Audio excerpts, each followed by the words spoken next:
नमस्कार साथियों, मैं विजय व्यास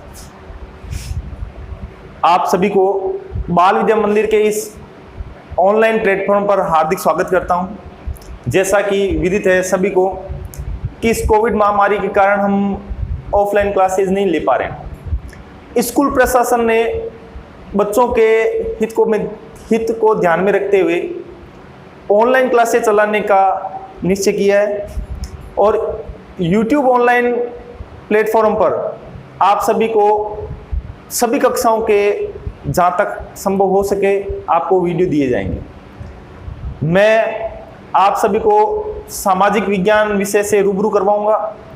आज से मैं शुरू करूंगा कक्षा 10 की सामाजिक विज्ञान। कक्षा 10 के सामाजिक विज्ञान में आपका पहला पाठ है स्वर्णिम भारत। अपन स्वर्णिम भारत की बात करते हैं तो सबसे पहले एक नाम आता है स्वर्णिम और भारत, सोने का भारत। जी हाँ, अपने भारत को कभी सोने की चिड़िया भी कहा जाता था। कालांतर में अपना भारत सोने की चिड़िया के साथ साथ में विश्व गुरु भी था। निश्चित ही भारत वर्तमान में भी सोने की चिड़िया और विश्व गुरु बनेगा। लेकिन अपन इस अध्याय के अंदर देखेंगे पहले कैसे भारत अपना था। तो सबसे पहले अपन देखते हैं अध्याय 1।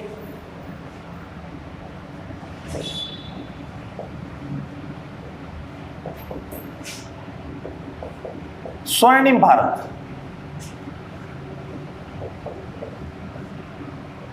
कक्षा 10 के अंदर पहला अध्याय है अपना स्वर्णिम भारत का। यह कक्षा 10 का जो पहला अध्याय है, जहां पर 9th कक्षा के इतिहास का पहला अध्याय अपन ने समाप्त किया था, उसी के आगे का भाग है। 9th कक्षा में अपन ने पढ़ा था सिंधु घाटी सभ्यता, उसके बाद में आई थी आपके वैदिक सभ्यता। वैदिक सभ्यता को अंत किया था अपन ने उत्तर वैदिक सभ्यता के अंदर। तो उत्तर वैदिक सभ्यता के पराभव से ही अपने महाजनपद काल का उदय होता है। तो यहां स्वर्णिम भारत जो अपन शुरू करेंगे वो अपन यहां से शुरू करेंगे प्रारंभ से। यहां पर अपन ने प्रारंभ शब्द इस्तेमाल लिया है। ये प्रारंभ शब्द किसके लिए इस्तेमाल लिया है? जहां उत्तर भारत जो उत्तर वैदिक काल था वो समाप्त हो गया। उत्तर वैदिक काल समाप्ति से और आगे अपन शुरू कर रहे हैं यहां 1206 ईस्वी तक। ये अपना अध्याय हो गया। मैं पहले आपको ये बता देता हूं इस अध्याय में अपन क्या क्या पढ़ेंगे। इस अध्याय की क्लासिफिकेशन बता देता हूं आपको। सबसे पहले इस अध्याय के अंदर अपन पढ़ेंगे महाजनपद काल। महाजनपद काल उत्तर वैदिक काल के बाद में जो भारत के अंदर समय आया वो महाजनपद काल का आया। महाजनपद काल का समय 600 ईसा पूर्व से लेकर 325 ईसा पूर्व का था। ये अपने इस अध्याय पहले अध्याय का पहला टॉपिक होगा।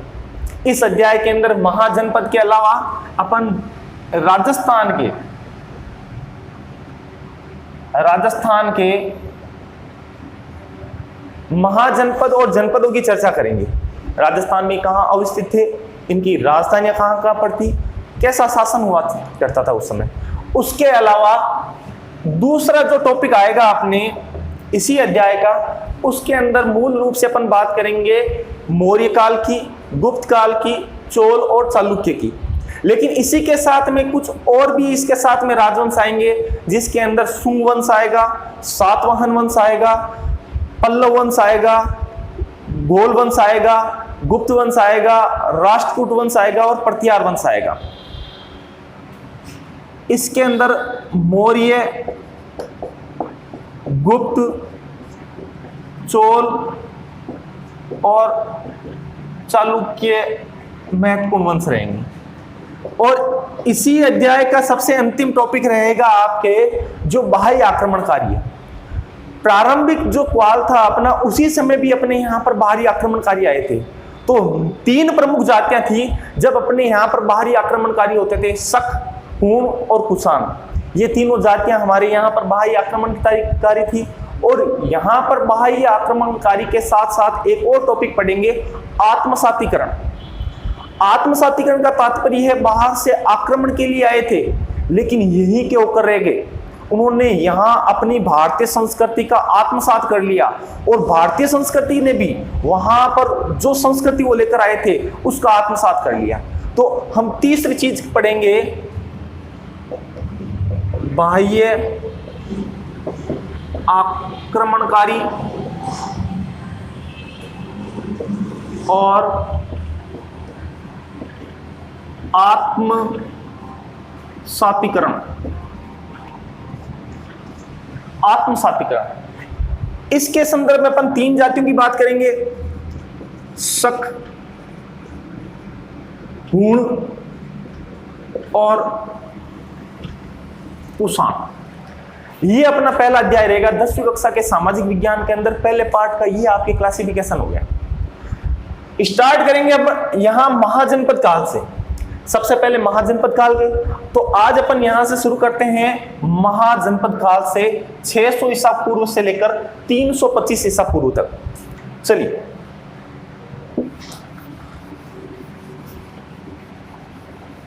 सबसे पहले तो बात आती है कि हमारे को क्या पता चलता है कि हमारे भारत में भी कभी महाजनपद काल हुआ था। महाजनपद काल कैसा था, कितने महाजनपद थे, किस प्रकार वो निवास स्थान करते थे। देखो दोस्तों, अपने यहां पर बहुत सारे ग्रंथ मिले, अलग अलग धर्मों के अलग अलग ग्रंथ, जिसके अंदर अपने एक सबसे प्रचलित ग्रंथ मिला है बौद्ध धर्म का। बौद्ध धर्म का एक ग्रंथ है अंगुत्तर निकाय, जिसके अंदर 16 महाजनपदों का स्पष्ट उल्लेख है। सबसे स्पष्ट उल्लेख अगर मानते हैं तो बौद्ध धर्म का अंगुत्तर निकाय, ये तो अपनी किताब के अंदर भी आया हुआ है। लेकिन इसके अलावा बहुत सारे ग्रंथ हैं जिसके अंदर इनका जिक्र मिलता है 16 महाजनपदों का। मूल रूप से एक जैन ग्रंथ है भगवती सूत्र, उसके अंदर भी जिक्र मिलता है। एक आपके श्रीमद् भागवत गीता, इसके अंदर भी जिक्र मिलता है। लेकिन जो हमारे इस किताब के अंदर महाजनपद, उनकी राजधानियां और उनकी अवस्थिति आ रखी है, ये अपन ने ले रखी है अंगुत्तर निकाय से। तो यहां अपन लिखेंगे महाजनपदों का उल्लेख। इस उल्लेख को अपन 2 भागों में बांट लेंगे। एक तो बांटेंगे बौद्ध धर्म के अनुसार, एक बौद्ध धर्म का एक ग्रंथ है, और यहां लिख लेते हैं अपन एक जैन धर्म ग्रंथ के अनुसार। आपको इन 2 का नाम याद रखना है, और सबसे इंपॉर्टेंट ये है बौद्ध धर्म ग्रंथ अंगुत्तर निकाय, अंगुत्तर निकाय। और जैन धर्म ग्रंथ का भी याद रख लीजिए, ये आपके रहेगा भगवती सूत्र। अधिकतर जो कंपटीशन एग्जाम है उसके अंदर भी ये बार बार पूछा जाता है, कौन से ग्रंथ के अंदर 16 महाजनपदों का स्पष्ट उल्लेख मिलता है। तो स्पष्ट उल्लेख तो आपके बौद्ध धर्म ग्रंथ है अंगुत्तर निकाय, उसी के अंदर मिलता है। इसके अंदर मिलता है लेकिन पूर्णता नहीं मिलता। श्रीमद् भागवत गीता के अंदर भी मिलता है लेकिन पूर्णता नहीं मिलता है। तो अपने को कौन सा याद रखना है, बौद्ध धर्म ग्रंथ अंगुत्तर निकाय। तो अपन 10वीं कक्षा के अंदर जो टॉपिक पढ़ रहे हैं वो अपने अंगुत्तर निकाय के हिसाब से ही पढ़ रहे हैं। तो सबसे पहले मैं आपको एक मानचित्र के माध्यम से बता देता हूं कौन कौन सी नदियां उस समय बहती थी, किस नदी के पास में कौन सा महाजनपद था। पहले महाजनपदों के 16 नाम देखते हैं, उनके बाद में उनका अलग अलग वर्णन करेंगे। सबसे पहले अपने एक डायग्राम की सहायता से, एक मानचित्र की सहायता से देखते हैं 16 महाजनपद कहां कहां थे, कैसे कैसे अवस्थित थे। चलिए,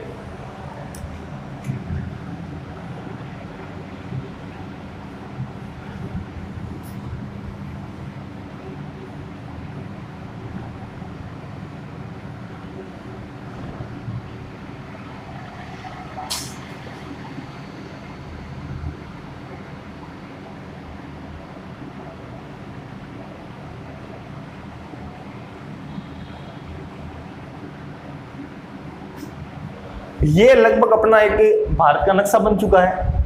यहां से अपन देखेंगे, देखो उस काल के अंदर एक नदी यहां पर बहती थी जो उस काल की सबसे प्रमुख नदी थी, सिंधु नदी, ठीक है। उसके अलावा एक नदी हिमालय की तराइयों में से आती थी और इस बंगाल की खाड़ी में गिरती थी। एक नदी इस प्रकार आती थी और यहां उसके साथ मिल जाती थी। एक गंगा नदी है और एक गंगा में मिलने वाली ये नदी आपके यमुना नदी है। चलो ठीक है, ये दोनों नदियां हो गई। उसके बाद में एक इन्हीं विंध्याचल पहाड़ियों से निकलकर एक नदी इस प्रकार भी आती थी, एक नदी इस प्रकार। इनका ही क्रम था जो अरब सागर की तरफ है, बाकी सारी की सारी बंगाल खाड़ी की तरफ रखेंगे। ऊपर वाली थी नदी नर्मदा नदी और एक थी आपके ताप्ती नदी। उसके बाद में एक नदी यहां से निकलती थी, कुछ इस प्रकार चलती थी। इसकी प्रवाह क्षेत्र यह था पूर्व की दिशा की ओर, बंगाली खाड़ी में गिरती थी। देखो एक बात ध्यान रखना, दक्षिणी भारत की जितनी भी नदियां हैं वो लगभग बंगाली खाड़ी में गिर रही, इन दो को छोड़कर, ताप्ती और नर्मदा को छोड़कर। और जो अपने पूर्व दिशा में बंगाली खाड़ी के अंदर गिर रही जो नदियां हैं वो सारी की सारी नदियां द्रोण बनाती है, ठीक है ना। तो ये द्रोण भी याद रखना। ये आपके एक नदी हो गई महानदी। इसके अलावा एक नीचे नदी और इस प्रकार चलती थी, द्रोण इधर ही बनाती थी, ये भी द्रोण बनाती थी। ये ले लिया आपके गोदावरी नदी। एक यहां पर भी नदी चलती थी, ये ले लिया कृष्णा नदी। और एक सबसे अंतिम में चलती थी कावेरी नदी। वैसे इन नीचे वाली दक्षिणी भारत की दो नदियों का काम नहीं आएगा अपने, लेकिन अपने को पता रहे क्रम लगभग यही है, ठीक है। अब अपन चलते हैं अपने 16 महाजनपदों की तरफ। कौन सा महाजनपद कहां स्थित था? अभी मैं आपके सामने जो नक्शा बता रहा हूं ये वर्तमान भारत का है, लेकिन वर्तमान भारत के अंदर और उस काल के भारत के अंदर तो बहुत डिफरेंस था। लेकिन अपन पढ़ेंगे वर्तमान भारत की स्थिति के अनुसार। अगर पूछ लिया जाए कि ऐसे महाजनपद जो भारत से, वर्तमान भारत से बाहर थे, तो अब देखो अपन स्टार्टिंग कहां से करेंगे। सबसे पहले हिंदी के अंदर स्टार्ट करते हैं कै कबूतर से। तो यहां पर भी स्टार्ट कहां से करेंगे? कै कबूतर। तो सबसे पहले सबसे ऊपर कै कबूतर से याद रखोगे कंबोज। क्या याद रखोगे? कंबोज, ठीक है। उसके बाद में आगे नीचे आ जाओ, गांधार। आपको स्थिति देखते जाना है। सिंधु नदी के दोनों ऊपर बसेंगे। सबसे ऊपर कंबोज है, उसके बाद गांधार है, ठीक है। सबसे ऊपर कंबोज, गांधार। अगर प्रश्न पूछ लिया जाए ऐसे दो महाजनपदों के नाम बताओ जो वर्तमान भारत से बाहर स्थित थे, तो आप याद रखोगे कंबोज, गांधार, ठीक है। आगे चलो, इस तरफ से भारत के अंदर प्रवेश करते हैं। यहां जो यहां पर पहला आ गया मत्स्य जनपद, राजस्थान के अंदर आ गए। राजस्थान के अंदर एक तो पूर्ण रूप से राजस्थान में अवस्थित मत्स्य जनपद। अगला यहां पर रहेगा, लेकिन राजस्थान में उसका भाग है सूरसेन जनपद। सूरसेन जनपद, ठीक है। ये अपने इस यमुना नदी के पश्चिम दिशा की ओर हो गए। कितने हो गए? कंबोज, गांधार, मत्स्य, सूरसेन, ठीक है। आगे चलो, एक यहां यमुना नदी के पूर्व दिशा के अंदर नाम है इसका कुरु। एक आगे ले लो, गंगा नदी के पूर्व दिशा में इसका नाम है पांचाल, कुरु पांचाल। ये अपने 6 हो गए। आपको अभी देखते ही होंगे इस लॉकडाउन के अंदर एक धारावाहिक बड़ा अच्छा चला था महाभारत, कुरु पांचाल का नाम उसके अंदर बहुत ज्यादा आता है। तो ये कुरु पांचाल वही है। कालांतर में कभी सम्मिलित राज्य हुआ करता था, लेकिन बाद में अलग अलग महाजनपदों के अंदर टूट गया, कुरु और पांचाल। उसके आगे अपन, ये तो अपने भारत के मैदानी क्षेत्र के अंदर थे। इसके आगे यहां चलते हैं। एक यहां पर नेपाल की तराइयों के अंदर, जो नेपाल की तराइयों में कुछ भाग हिमालय क्षेत्र के अंदर था और कुछ उत्तर प्रदेश और बिहार वाले क्षेत्र नीचे जो मैदानी भाग है उसके अंदर था। कौशल,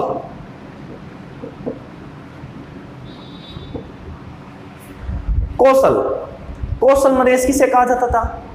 कौशल नरेश कहा जाता था भगवान श्री राम को। तो ये कौशल वही कौशल है जो रामायण के अंदर आ रखा है। अयोध्या, जो अयोध्या तो कालांतर में उसकी राजधानी बनी थी, लेकिन वो मूल रूप से उस क्षेत्र का या महाजनपद का नाम क्या था? कौशल।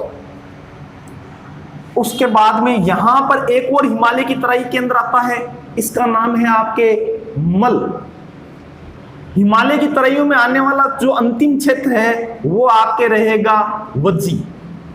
तो देखो याद करने का क्रम आप इसी प्रकार रखोगे तो याद थोड़ा आसानी से होगा। स्टार्टिंग से स्टार्ट हुए, सबसे पहले भारत से बाहर दो, कौन कौन से, कंबोज और गांधार। ठीक है, अंदर आ जाओ भारत के, राजस्थान में प्रवेश किए, मत्स्य, सूरसेन। ठीक है भाई, आगे चलो। उसके बाद में यमुना नदी के पूर्व दिशा में कुरु, गंगा नदी के पूर्व दिशा में पांचाल। ठीक है, आगे चलो। उसके बाद में हिमालय की तराइयों के अंदर कौशल, मल, वज्जी। यहां तक हो गया। अब आ जाओ थोड़ा नीचे, यहां नीचे आ गए तो ये एक बड़ा सा क्षेत्र रहेगा, ये रहा मगध। ठीक है, बिल्कुल पूर्व दिशा की ओर बात करते हैं तो सबसे पूर्व दिशा के अंदर जो था वो आपका था यहां पर अंग नाम से।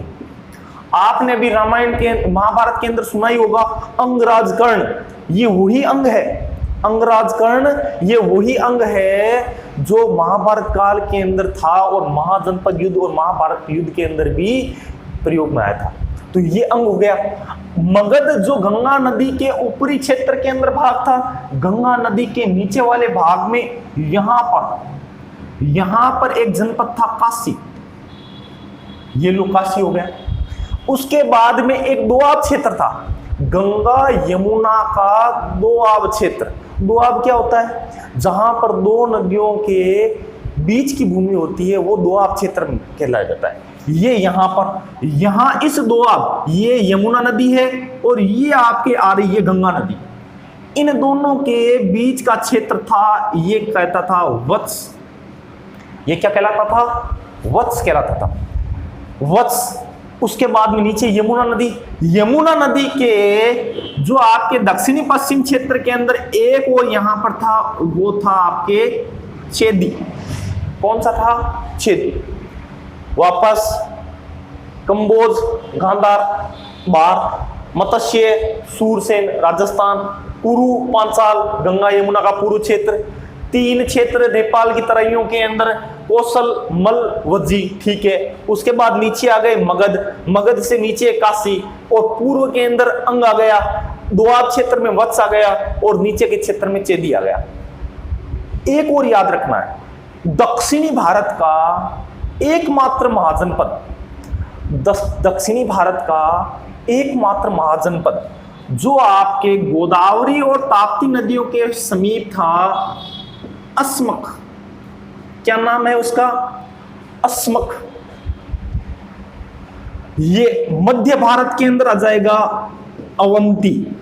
मध्य भारत में कौन सा आ जाएगा, अवंती। क्षेत्रफल की दृष्टि से अगर पूछ लिया जाए, क्षेत्रफल की दृष्टि से सबसे बड़ा महाजनपद कौन सा था, तो आप कहोगे अवंती।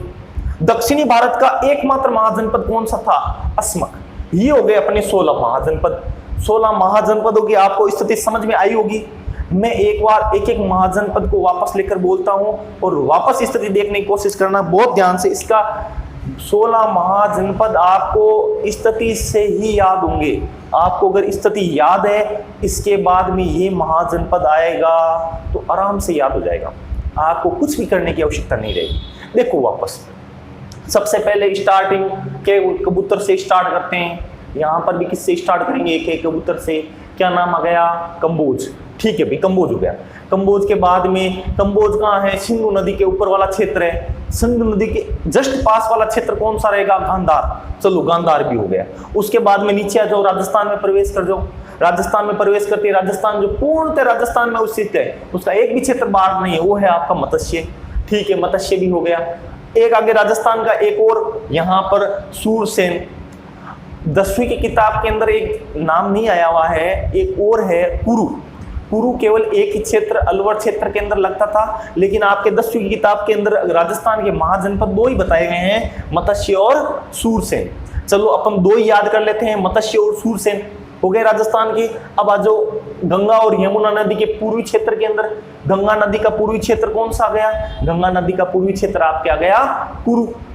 यमुना नदी का पूर्वी क्षेत्र कौन सा आ गया, कुरु। और गंगा नदी का पूर्वी क्षेत्र कौन सा आ गया, पांचाल। उसके बाद में अपन चलते हैं हिमालय की तराइयों में। हिमालय की तराइयों में अपने को कितने याद रखने रहेंगे, 3। पहला कौन सा रहेगा? कोसल। दूसरा कौन सा रहेगा? दूसरा आपके रहेगा मल।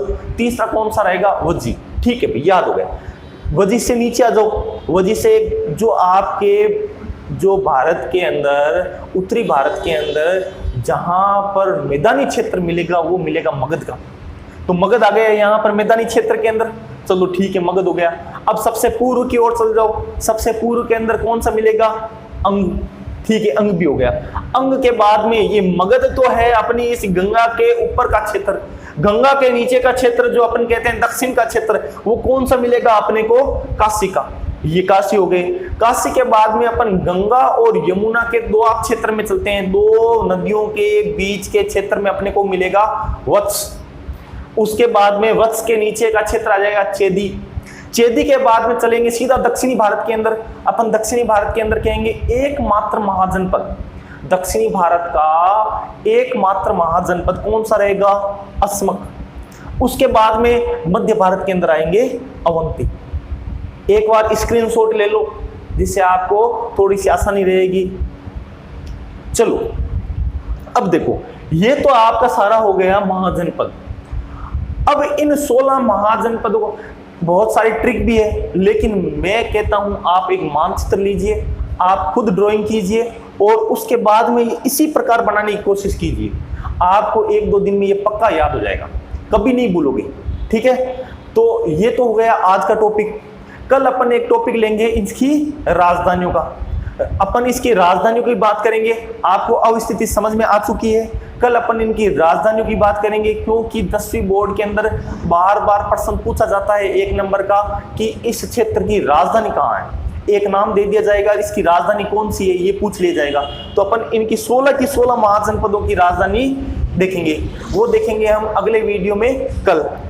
अच्छा, अपने यहाँ पर आप सभी को पता है कि कोरोना महामारी चल रही है, चल ही नहीं रही है, बढ़ भी रही है। तो अपने को इसका थोड़ा सा ध्यान रखना है। ध्यान ये रखना है, एक तो कभी बाहर जाओ तो मास्क पहने हुए रहना जरूरी है। अगर ऐसी जगह जा रहे हैं जहाँ पर हाथ धोने की सुविधा नहीं है तो हैंड सैनिटाइजर ले जाना जरूरी है। घर आते हैं सबसे पहले हाथ अच्छी तरीके से लगभग 20 सेकंड तक आप हाथों को धोओगे। तो आप सभी इसका ध्यान रखोगे और घर पे रहकर आप सभी विषयों का अध्ययन करोगे। ठीक है, आज के लिए इतना ही। मिलते हैं कल। सभी को धन्यवाद।